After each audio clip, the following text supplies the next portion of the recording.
The Bishop of Llandaff School Report.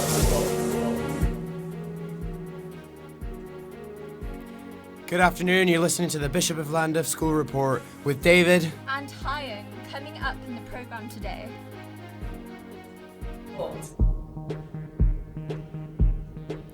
We're getting the latest about our school eisteddfod. We'll also have the latest from the world of showbiz. We're bringing you the latest on the current junior doctors' strike that's going on in England. And we've got a special report on the change of the name of Wales's international stadium. School Report. First off, we have the Welsh Assembly members discuss their opinions on the EU referendum, and we've interviewed them on their plans regarding what they have in store for young people of Wales. Over to Grace for more details. Today, I had the chance to interview 4 politicians. Here are the interviews. Thomas, and we're going to be asking him a few questions. Why would you say politics is important to teenagers in particular?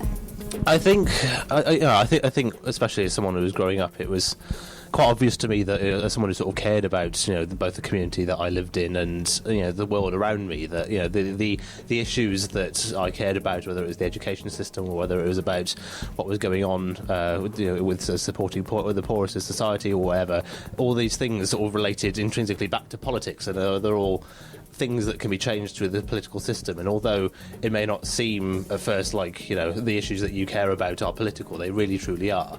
And as someone who sort of, as a young person who got involved in politics at quite an early age compared to some, I did that because I saw that the problems that I cared about, the issues that I cared about, could be solved through getting involved in politics, getting involved in the political system, standing for election and trying to change things. And now we'll be hearing from Sean Driscoll from the Conservative Party. How would your experiences influence your politics? Yeah, I think my life experiences and how my experiences in business and bringing up a family will shape those views in my politics. I'm Neil McAvoy, I'm the Plaid Cymru Party of Wales Assembly candidate. So how will the results of this year's EU referendum affect teenagers living in Wales? I think the EU referendum is going to affect everybody, really. Possibly, if we vote to leave the EU, I think it'll be disastrous for us in Wales. I think it's completely contrary to the Welsh national interest to leave the European Union. We get billions of pounds from Europe, which we see in projects in Wales. But I think if you go back to the beginning of the European project in the mid to late 40s, 1950s, after the Second World War, the idea of the whole project was to make sure that countries like Germany, France, were no longer in conflict.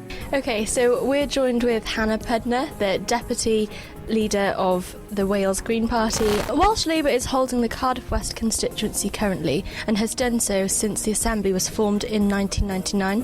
What do you bring to the table that will end this? We have had the National Assembly for Wales since 1999. We have had a Labour government since 1999. There is no other country in Europe that has had a consistent government for so long. And I don't think that's a healthy state of affairs. We need to have a vibrant democracy where we don't have an inevitable one party in government. So the Wales Green Party, we want to shake up the Senedd. We want to do politics differently. We want to show people that there's a new way, alternative way of doing things that puts the people first, not profit and not nepotism. Priorities. So it's about how you prioritise things. I have Mark Drakeford, who is a Labour member of the Welsh Assembly for Cardiff West. He is also the Minister of Health and Social Services. What can your party do for young people who are looking to go on to further education?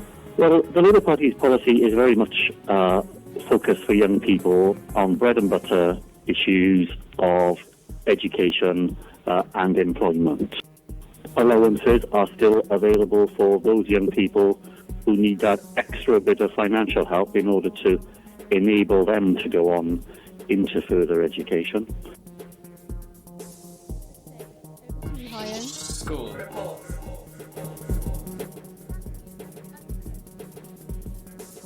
Participation here in the Bishop of Llandaff High School as we enter the days leading up to the school's annual eisteddfod. Competitive spirits are high as teams scramble to quite literally get their acts together. Our reporter Rachel has the latest. With 2 weeks to go, eisteddfod 2016 preparations at Bishop Llandaff are underway. Reigning champions St Paul are confident in keeping their title, but the other houses, St John, St David and St Tyler, are planning on victory also. eisteddfod coordinator, as well as head of Welsh, Mr Davis, shows his enjoyment of the day, as we asked him earlier. Well, I'm excited, obviously, because it's an exciting time. I'm also feeling very stressed at the moment because I'm always worrying it goes well. But I'm looking forward to it because it's normally a really good day. We also spoke to our head teacher, Mr Bella, who wishes that other schools should take part in their own eisteddfod like we do, as he thinks it's an enjoyable day for the entire school. Absolutely. I mean, this is my third time I've seen it because I came to see it before I started at the school. Very, very impressed. And there's lots of Welsh medium schools that don't celebrate eisteddfod to the same kind of calibre that we do. And I think because if you see, the banners of the history of all the banners that the school has done, the students have done it in art and that kind of stuff, it's something that the students look forward to, but also I think it's something that's a genuine whole school opportunity to celebrate that we are a unique faith school in Wales. And back in the studio, we have tributes flood in for the recently deceased Beatles recorder, Sir George Martin. His past inspiration to their music is described as being vital as each of the members.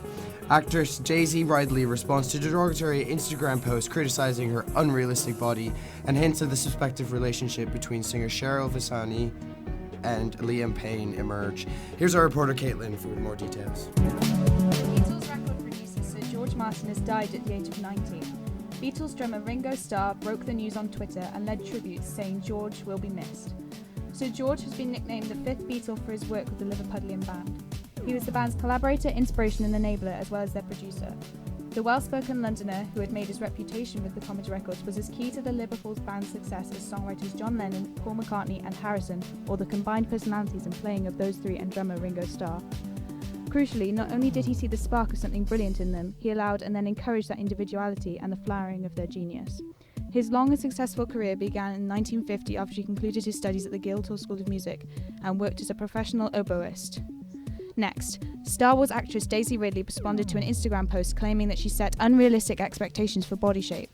The account captioned the photo, "I can't believe the unrealistic expectations she's setting for young girls. Don't they know real women have curves?" Ridley commented, "Real women are all shapes and sizes, all ethnicities, all levels of break. I am a real woman like every other woman in this world." It is apparent that both Ridley's comment and the account the original post came from have been deleted.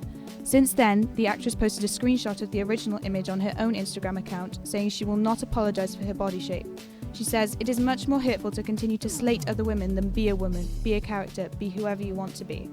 The actress also goes on to talk about people who relate to something in Rey they haven't found in a female character before, people who love that The Force Awakens has multiple incredible female characters. Finally, Liam Payne and Cheryl Fernandez Vicini look totally smitten as they step out for a romantic dinner date in London. The pair have been teasing fans about their romance but left nothing in doubt as they indulged in their first public display of affection this evening. Liam, 22, held Cheryl's hand and looked as proud as Punch as he follows his girlfriend towards the restaurant. Though they're yet to actually say the words "we're dating," Cheryl and Liam have been confirming their romance with selfies on social media. The new couple held hands and were all smiles as they left a dinner celebration honouring Lily England's birthday. The two have been nearly inseparable in recent weeks, and just yesterday, the One Direction singer sent a special wish to his new leading lady. On International Women's Day, Liam dedicated an Instagram post to Cheryl, writing, "Happy International Women's Day to my favourite woman in the world. I hope I make you as happy as you make me." You're listening to the Bishop of Llandaff School Report. Everything you hear has been produced by students of the Bishop of Llandaff High School. Get in touch. Tweet us at BOLHS_report. Email us on bbcschoolreport@bishopofllandaff.org. Still to come. Still to come, we're going to be having a look at the latest news in sport and the news surrounding the new sponsorship deal with the Wales Millennium Stadium. School Report. Ministers and junior doctors are currently locked in an increasingly fraught dispute in England. Tensions have been rising since last year as the junior doctors' struggle continues. Over to broadcast journalist Jee-Eun for the latest on this. Thousands of junior doctors across England are taking part in a second day of strike action over a dispute with the government about a new contract. Doctors walked out at 8 o'clock GMT on Wednesday in a row with the government over the imposition of a new contract. At least 5,000 operations and procedures across England have been cancelled because of the industrial action, but emergency care will be provided. Hundreds of routine clinics and appointments are likely to be affected. NHS England's Dr. Anne Rainsbury, who is in charge of planning during the strike, suggested hospitals might find it difficult to discharge patients, which could then create a backlog in hospital wards. She said this was because junior doctors had a valuable role in chasing up test results and ensuring patients were ready for discharge. So far, the NHS is holding up, but we always expected the second half of the strike will be more challenging. On the eve of the walkout, government negotiators offered the BMA a last take-it-or-leave-it deal. It was rejected, prompting ministers to take the unprecedented step of forcing the country's 55,000 doctors to go on the new terms and conditions from the summer. Jeremy Hunt, the Health Secretary, said his hand was forced as the BMA was holding him to ransom, and the changes were needed to help the NHS improve care at weekends. This is disputed by the BMA. The Department of Health spokesman has released a written statement. Patients have so far seen more than 19,000 operations cancelled as a result of the BMA's irresponsible and unjustified industrial action. The new contract, 90% of which was agreed by the BMA and endorsed by senior NHS leaders, is a very good deal for doctors and the NHS. Dr. Ioan Malawana, the BMA's junior doctor, has also released a written statement. We deeply regret disruption to patients and have given trusts as much notice as possible to plan ahead. But the government has left junior doctors with no choice. Ministers have made it clear that they intend to impose a contract that is unfair on junior doctors and could undermine the delivery of patient care in the long term. This week's walkout is the first of 3 48-hour stoppages planned by the British Medical Association as they continue their fight against the government plans to force through the changes to their pay and conditions. The next 2 strikes are planned for April. The union has also said it will be launching a legal challenge to oppose the imposition of the contract that was announced following last month's strike. But ministers have said they will be pushing ahead with imposition regardless. School reports. Back, thank you, G. Here back in the studio with me, David, we'll have the latest in sport. With only 2 days to go before the Six Nations decider between England and Wales in Twickenham, Warren Gatland has stated that his team are in an even stronger position than they were back when they beat the World Cup hosts in October. Rhys returns to the squad for the first time since his pre-World Cup injury, and Gatland insists that his selection is in a good place for a repeat performance. Twickenham has not been the best fortress that has been for the past couple of years for England, and so Wales are hoped to make a third win in the last 4 meetings between the sides. Chelsea went crashing out of the Champions League last night as at the hands of Paris Saint-Germain. Swedish superstar Zlatan Ibrahimovic was once again their destroyer with a second-half strike that put the French team in the last 8 for the third time in as many years. After Diego Costa restored parity after an early Rabiot strike, Ibrahimovic struck the killer blow with only just 20 minutes to go. It is the second successive year that Chelsea have gone out at the same stage to the French champions. There was also a shock in the cricket world yesterday as the World 2020 when lowly Oman beat season's World Cup performance Ireland in a dramatic tie in India. The Arabian Peninsula sealed victory with the 2 balls to spare in their first game. Ireland, a side used to causing upsets themselves, were giving a taste of their own medicine, but the lowest ranked team in the tournament. School report. Thank you, David. In other news, Principality sponsorship of the stadium, formerly known as the Millennium Stadium, brings about a partnership promising to introduce benefits to the Welsh Rugby Union. Over to Elena for more details. Principality Building Society and the Welsh Rugby Union have entered a new 10-year partnership which will help encourage, develop and grow Wales's national game at all levels. This renewed partnership has been marked by the renaming of the National Stadium of Wales from the Millennium Stadium to the Principality Stadium. These new naming rights represent Principality's ongoing commitment to Welsh rugby and will open up exciting new opportunities for their 500,000 plus members. We spoke to Hannah Poulton, Principality's Head of Multi-Channel Communications, for her views on the new changes. Can you tell us a bit about the history between Principality Building Society and what was the Millennium Stadium? Yeah, sure. So we've had a long partnership tournament for 11 years now. We're just entering the 11th year of that partnership, and our history actually goes back a lot longer than that. We managed to trace it back to 1969. The first partnership between the 2 organisations was one where the Principality members some of the first debenture seats with the Welsh Rugby Union. So there's a lot of history there, and it's good for us to be able to really build on that through the new partnership that we announced last year. We've changed some of the branding within the stadium, so the name obviously has changed, and with that has come a new brand. We worked with the Welsh Rugby Union to develop a new visual identity for Principality Stadium that we felt represented both organisations and what we were trying to convey with the name and the branding of the stadium. That has been translated into signage, all of the directionals, and of course the signage on the outside. You may have seen the large illuminated sign that we've got on the outside of the stadium now saying Principality Stadium. So it's a little bit different visually, but in terms of the atmosphere and everything else that is done with the stadium, it's still the same. Yeah, so how will the new changes affect Principality as a business? Well, the partnership is great for us because it signals our investment in the game of rugby at all the teams, the chance to benefit from the partnership. In addition, there are a number of benefits that we get from the partnership that we've been able to offer already to our members and to our employees. Ticketing, money can't buy opportunities. We've already run competitions for our members to come along to the stadium to meet members of the team, to go and see the captains run, and things that make it really, really special for our members and for our colleagues. So very, very positive for us in terms of the changes that we can see within the organisation since we announced the partnership, and we've got 10 years ahead of us. We need to build on that and offer more and more things to our members and our colleagues through the partnership. Yeah, and these changes obviously all affect society and the WRU fans as well in general. Well, as I say, for the society and the members of the society, we've got these opportunities that we can offer to them and to our colleagues, the communities that we operate within. For the Welsh Rugby Union, it's very much business as usual in terms of the way the stadium operates, but we've invested into the game of rugby.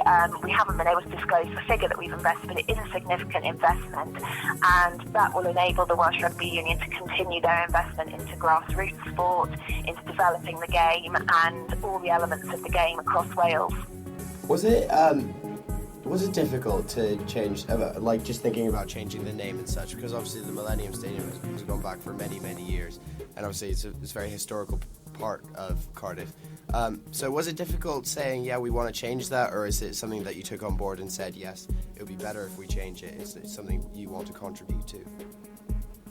We recognise that there will be a period of bedding in for the name.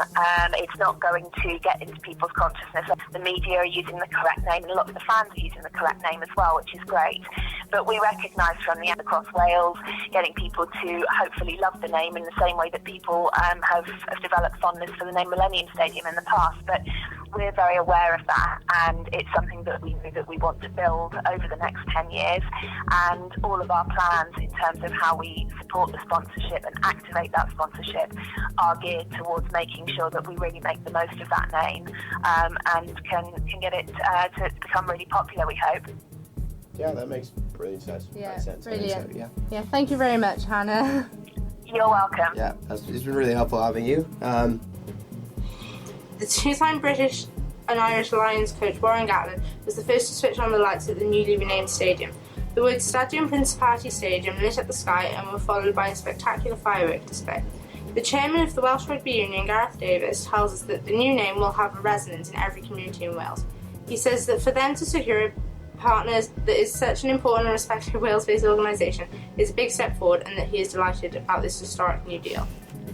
You can watch a YouTube video on our website later on about this. But before we go, an ode to music teacher student Matt Ashmond, who leaves us today. Over to Kat, who wrote a song especially for him. We started at Bishop in November. It seems like so long ago, it's hard to remember now.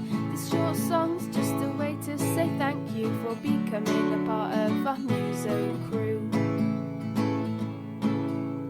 Showed the year 9s jazz and improvisation. He taught the year 10s about the theme of variation. He showed some year 12s about chords and inversions. And of Piano Man we made our own version. A Little Shop of Horrors was our school show. You had fun with your keyboard sat below. Down in the pit with the rest of the band. I thank you for the sweets that you shared around. What I'm saying is we'll miss you, sir.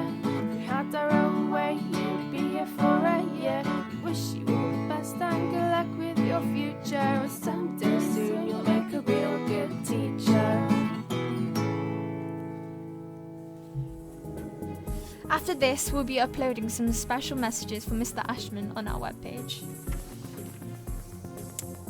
So thank you so much for listening to the Bishop of Llandaff School Report. I've been Hayoung. I'm David. And you can get the latest on all of our stories at bishopofllandaff.wordpress.com. This is the Bishop of Llandaff School Report.